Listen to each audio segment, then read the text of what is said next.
Bonjour et bienvenue dans Very Hard. Vous avez sans doute entendu parler du CPS-1, ce système d'arcade qui affichait des graphismes 2D parmi les plus fins du marché.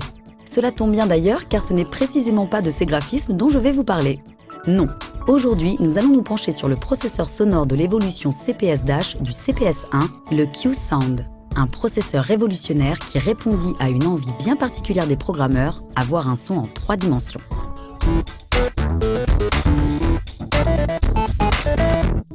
En 1988, Capcom, un des acteurs majeurs du monde de l'arcade, conçut un tout nouveau système afin de garder, voire de creuser son avance sur ses concurrents, tels que SNK ou Irem. Ces ingénieurs créèrent le Capcom Play System, qui sera plus communément appelé CPS-1. Chaque jeu développé pour ce système d'arcade était composé de plusieurs circuits imprimés. La carte A, ou carte mère, sur laquelle se concentrait toute la puissance de calcul. La carte B, connue aussi sous le nom de ROM-board, abritant le jeu en lui-même. Et parfois une carte C, appelée C-board, chargée la plupart du temps du système anti-copie. La carte mère contenait un processeur central, le fameux Motorola 68000, ainsi que 3 autres composants pour le son. Un coprocesseur YM2151, employé pour la synthèse FM. Un coprocesseur Oki MSM 6295, utilisé pour le son numérique. Et un processeur Z80, chargé de piloter le tout. En 1992, une mise à jour de la partie sonore du CPS-1 fut opérée. Les processeurs Oki et Z80 cédèrent alors la place à une toute nouvelle puce, la Q-Sound.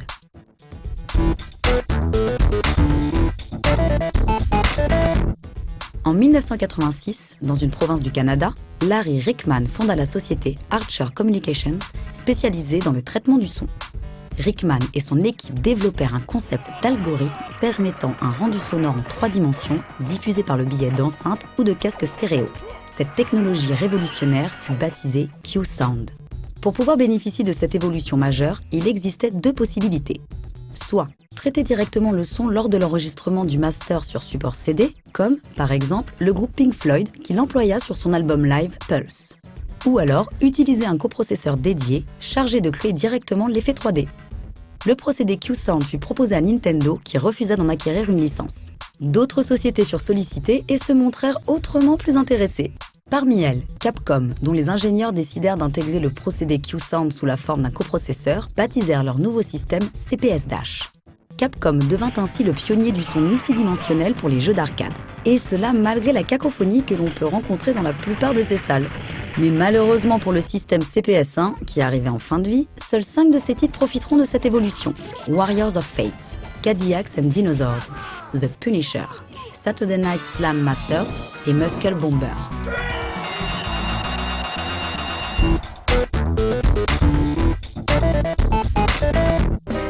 Capcom continua d'employer la technologie Q-Sound pour ses systèmes d'arcade CPS2 et 3, ainsi que pour plusieurs de ses titres sur console.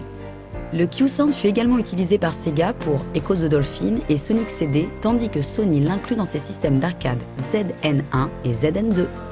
Microsoft adopta également le format Q-Sound pour les besoins de ses librairies Windows Direct Sound. Et c'est ainsi qu'un certain nombre de jeux PC utilisèrent le son spatial. Aujourd'hui, face à la concurrence de la technologie Dolby, le Q-Sound continue néanmoins d'être exploité dans les lecteurs MP3, téléphones mobiles, lecteurs DVD et certains ordinateurs Vaio. Désormais, quand vous verrez le logo Q-Sound apparaître, souvenez-vous que grâce à lui, le son en arcade prit une autre dimension.